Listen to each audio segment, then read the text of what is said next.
بسم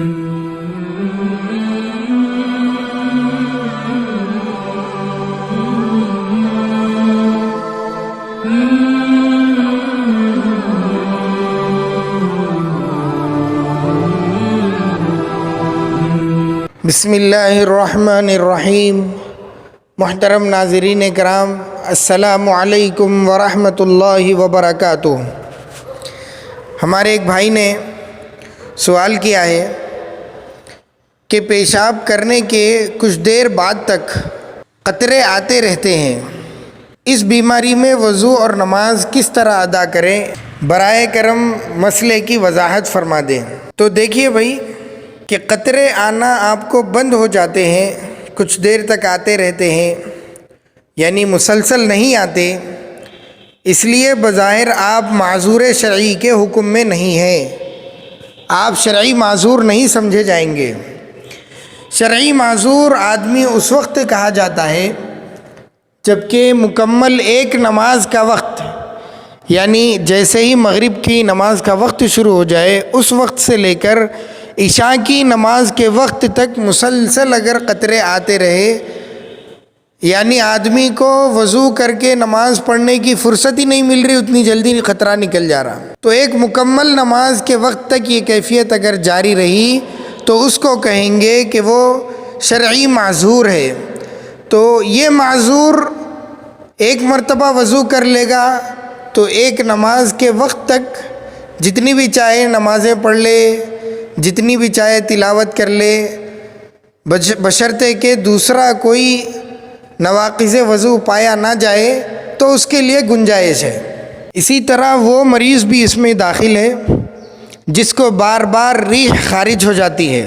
گیسز کا پرابلم ہے، بار بار یعنی ہر 1.5 منٹ 2 منٹ کو اور 5 منٹ کو ریح خارج ہو جاتی ہے، وضو کر کے اس کو نماز پڑھنے کی فرصت نہیں مل رہی ہے، ایک نماز کا مکمل وقت ایسے ہی چلا جاتا ہے، تو یہ شرعی معذور سمجھا جائے گا۔ لیکن اگر قطرے بند ہو جاتے ہیں، گیسز بھی پاس ہوتے ہیں لیکن کچھ دیر تک پھر اس کے بعد بند ہو جاتے ہیں، تو پھر شرعی معذور نہیں ہے۔ پیشاب کا قطرہ نکلنے سے اور ہوا کے خارج ہو جانے کی وجہ سے آپ کا وضو ٹوٹ جائے گا، تو لہٰذا دوبارہ وضو کرنا چاہیے۔ ایسے مریضوں کے لیے مناسب یہ ہے کہ نماز سے بہت پہلے پیشاب سے فارغ ہو جائیں، پانی پینے کی ترتیب بدلیں، کچھ دیر پہلے پانی پی لیا کریں اور نماز سے بہت پہلے فارغ ہو جائیں،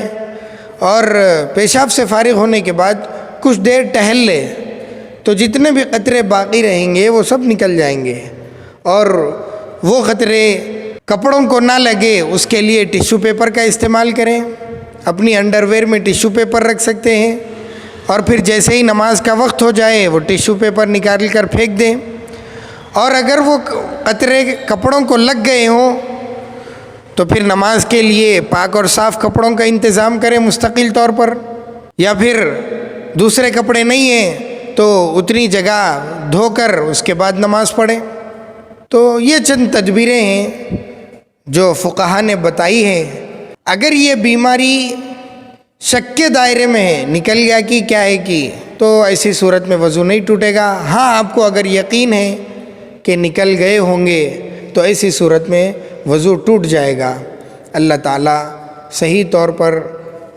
سمجھ کر عمل کرنے کی ہم کو توفیق عطا فرمائیں۔